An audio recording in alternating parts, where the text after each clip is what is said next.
So today we're going to talk about Bruce Lee's old workout plan, and I'm looking at it right now, and obviously his workout plan doesn't look like he was trying to like bulk up or anything like that. A lot of it looks like he was still trying to keep his mobility. So I'm just gonna get right into it and tell y'all what I see here. So it says squats. He would do 3 sets of 45 pounds 10 times.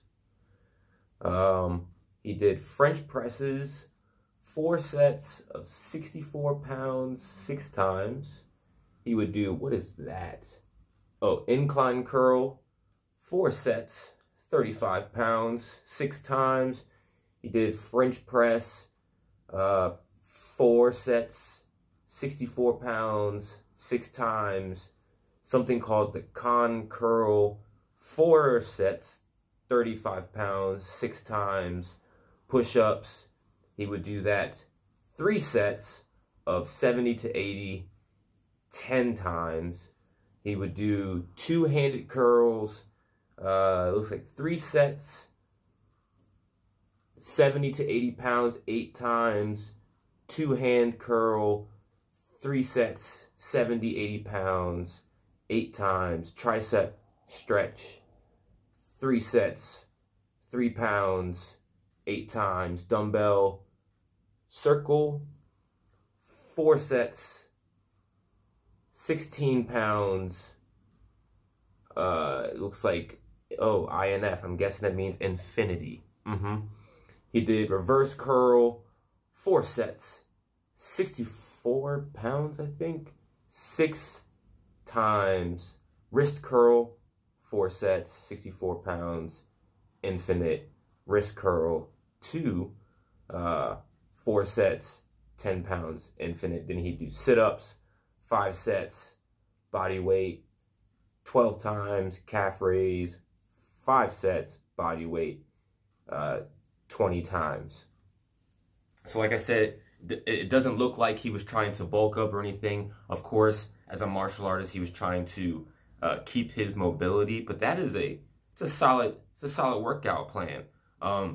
I noticed that this is a lot of upper body incorporation, you know, besides the calf raises. And let's see, is there anything else? No, nothing that really stands out. He did squats, and he looks like he kept his leg workouts very light, very body weight oriented. I mean, the squats, he would put that on for 45 pounds, and that's not a whole bunch, but he's trying to stay mobile. He's trying to stay agile, and obviously bulking wasn't the main focus of his for the majority of his career. I know that he bulked up for a little bit, and he noticed that he was slowing down, and so he kind of dropped back in weight. I think Bruce Lee, he was around.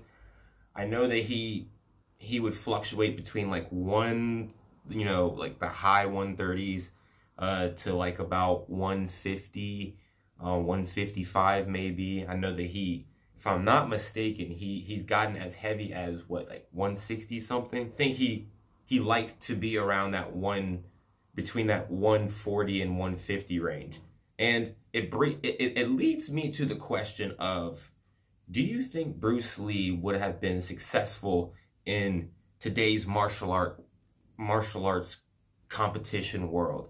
Let's say if he went to Bellator or UFC or won championship, do you think that he would have, been successful? And we're talking about giving him, all of the modern trainers and everything like that, or take out the modern trainers and we get Bruce Lee as he was.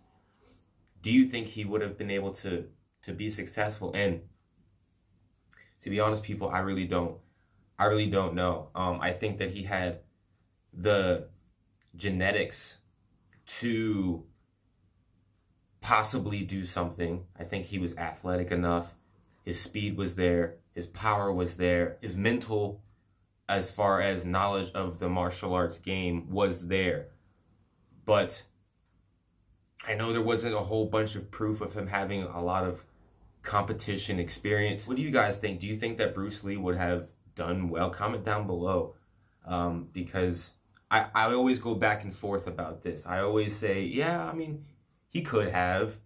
I think a lot of the athletes in today's world are a bit different, and I think that's because training has evolved, preparation has evolved, nutrition has evolved, the knowledge in what works and what doesn't work has evolved. You know, nobody's really making Kung Fu a main martial art as far as going into actual competitions. And so, yeah, comment down below, people, what you think about Bruce Lee being in an actual modern day high level competition. And I know that he was a big on-screen guy, and so it's hard to translate what actors do to what is real life. And that's what kind of gets me caught up in the could Bruce Lee compete in today's modern world, because it's hard to translate that. I think the one who translated it, some of the best, at least of my knowledge, was Jean-Claude Van Damme. He was a legit kickboxer, really, really solid kickboxing record, and then he was able to translate that onto the big screen and became one of the biggest martial arts actors, I think. I mean, honestly, of all time.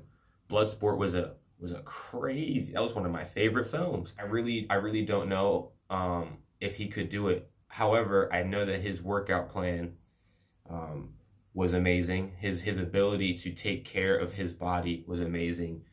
He was definitely ahead of his time in many aspects, and he was incredibly athletic, and I think that's what helped him with his amazing feats on the big screen. He will forever be one of the greatest martial artists on the big screen of all time.